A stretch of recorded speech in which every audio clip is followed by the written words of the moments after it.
Hi guys, it's Lunar here, welcome back to another video. Now, as some of you have already heard, yesterday a potential leak at Target may have just announced a new upcoming Bethesda game, a Fallout or Skyrim style game about Game of Thrones. Now, if you look into the link to the Target website, which is still up, you can see here in the image, it doesn't show much info at all, other than it's saying Bethesda Game of Thrones. Now, not a lot of info and definitely not a lot to suggest it's anything other than a mistake. But that's not what this video is going to be about, guys. This info, the first possible suggestion of a Game of Thrones game from Bethesda, actually further cements the claims from an online leaker called Cellulard, who earlier this year leaked tons of info about all Bethesda upcoming games, and some other games as well. And at the time, it didn't seem like any of this stuff was true. But so far, all of his claims have come true, so there is no reason why now to think that the other stuff he says is false, and I thought I would go over what info he knows about the new Game of Thrones game, the next Elder Scrolls, Fallout, and upcoming game Starfield as well. And he actually goes into quite a lot of detail in some of them, except the new Game of Thrones game. But for Starfield, Elder Scrolls 6, and Fallout 5, he does give you some information. So anyway, let's jump into this, and I thought we'd first talk about his credibility, because that's kind of important to know if his information is true. Now, let's get this point out of the way first. At E3 this year, Bethesda were supposed to announce the Fallout 4 VR and their new upcoming sci-fi RPG Starfield, a Skyrim-style space sci-fi which, to be honest, sounds fucking amazing, at E3 this year, and the game was apparently supposed to be released later this year in 2017. Now, obviously that did not happen for whatever reason. Apparently they didn't announce because of the leaks, although I'm not sure that's true. Maybe they wanted to release on a year that no other games were being released, like Destiny 2.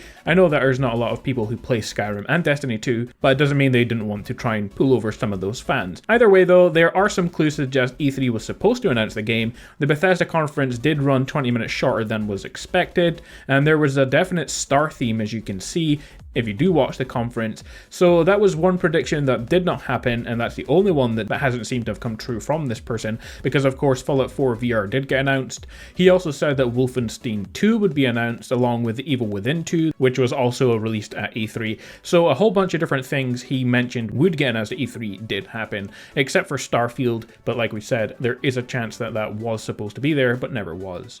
So far, the leaker seems credible, and if he is telling the truth, here are some things he had to say about upcoming Bethesda games for the foreseeable future. He says Bethesda had a timeline starting with Fallout 4 and ending way in the future with The Elder Scrolls 7. The first game to be released after Fallout 4 was Starfield, supposed to be released in 2017 but most likely now 2018, and this is what he says about the game. The game has actually been in conceptual stages since around Fallout 3. It went into pre-production, officially very low tier pre-production after Skyrim's release, and after Fallout 4's release it went into full pre-production, and after the DLC was out they sped into full development. The game is going to be a sci-fi open-world RPG in a typical Bethesda first-person fashion. It's going to feature 5 to 10 races, there will be some debate on what should and shouldn't go in, and takes place in the Fallout universe, just so far in the future and far away from Earth that it will only be mentioned in hints. This is part of an ongoing planned interconnected universe of every Bethesda franchise.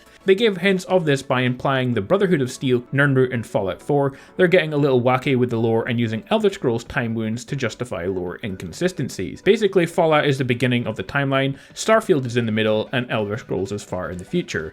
The game will feature space travel and hub worlds, as well as RNG worlds. It's meant to test one more sandboxy Minecraft-ish AAA thing, but with Bethesda gameplay and still actually designed worlds and quests and so on. He then goes on to say that the team did actually take inspiration from the trailers of No Man's Sky for this game, but the game is more like a Star Citizen if it was made by Bethesda and not No Man's Sky. So it seems like it's going to be a really awesome game, and hopefully we hear more about that in the upcoming future. Next, he goes on to talk about another game which will be released in 2020. He says they have another fantasy game of a famous franchise in the works, Game of Thrones. There is a secret partnership between HBO and Bethesda to work on a Game of Thrones game, and it will be the next AAA game after Starfield. And we don't really have any more information other than that, but that info along with the leak at Target does possibly suggest that the next game after Starfield will in fact be the Game of Thrones, and it will possibly coincide with the end of the TV show. So again, hopefully guys, we hear more about that in the future. Next, he goes on to talk about the game after that, which will be the Elder Scrolls 6. Which will be released in 2023. Presumably it's that far away to allow Bethesda to harness the full power of the Xbox One X. He says the next Elder Scrolls is planned to take place on Akavir. It's going to have Bethesda's biggest design open world yet, and will feature an upgraded and highly advanced version of the settlement system from Fallout 4. Basically, the plot is you're a prisoner sent on an Imperial colonial ship to the continent of Akavir. The reason the settlement mode will be a thing, but even bigger, is because you're going to be building colonies on the said continent, but they're not sure if they want to include them as playable. One of the races is human, and is the first Asian race in the franchise, and is based off a Japanese race. The second race is humanoid monkey race. Third is debated by the team to either be a humanoid snake race or a parasitic race, and the fourth race is a humanoid tiger race. The reason why they chose Akavir is mostly done for marketing purposes, but as the game left out more than just conceptual stages, it was realized it would be a great place to test out colonial system. The gameplay will be very similar to Skyrim, just much better in the combat, very actiony and very inspired by a lot of combat mods for Skyrim. It will have a survival mode as well. Also, it's very doubtful it will be released on PS4 and Xbox One, but probably the Xbox One X and PlayStation 5. Finally guys, he goes on to talk about Fallout 5. He says Bethesda wanted Fallout 5 to be a scale version of a post-apocalyptic New York City, and some surrounding areas, and want to make the rumour of it being blown up simply being a myth. They're taking the criticism about Fallout 4 seriously and plan to reintroduce a skill system, but in a more Skyrim-esque fashion as well. The game will still feature more action-based combat, but they're revamping the dialogue system to be more like New Vegas as well, removing the voice protagonist, which they only added because of The Witcher 3 but didn't really work out. They're debating whether to go with the cliche route of starting your character off in a vault, or starting you off in a more similar to a blank slate character like New Vegas, which would allow you to choose more arbitrary characteristics like being a ghoul or android.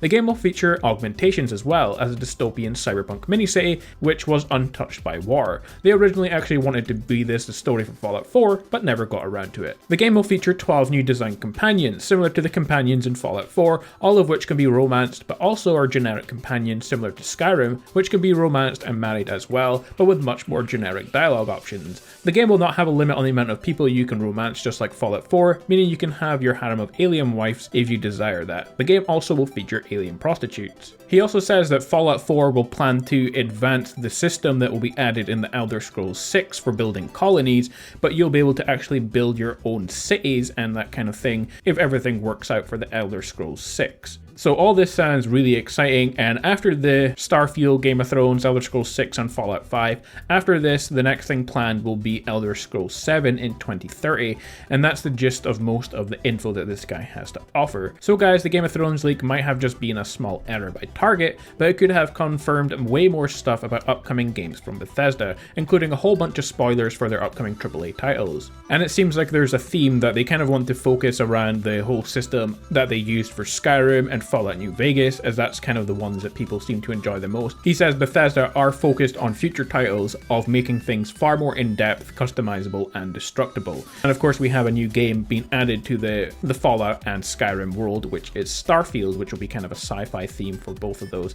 So I'm looking forward to all of these games, and I definitely hope all of this stuff is true. So guys, what do you think? Is all this stuff real? Also, if it is, are you looking forward to any of the games? Do you think they sound good? I already know I'm going to play all of them, but let me know what you guys think. Anyway, that's about it for this video. I wanted to cover some of the potential spoilers for future Bethesda games. If you enjoyed or found it useful, leave a like and comment, it's very much appreciated. And if you've not done so yet, subscribe for daily updates and guides for the biggest games. But with that being said guys, stay awesome, and I'll see you all next time.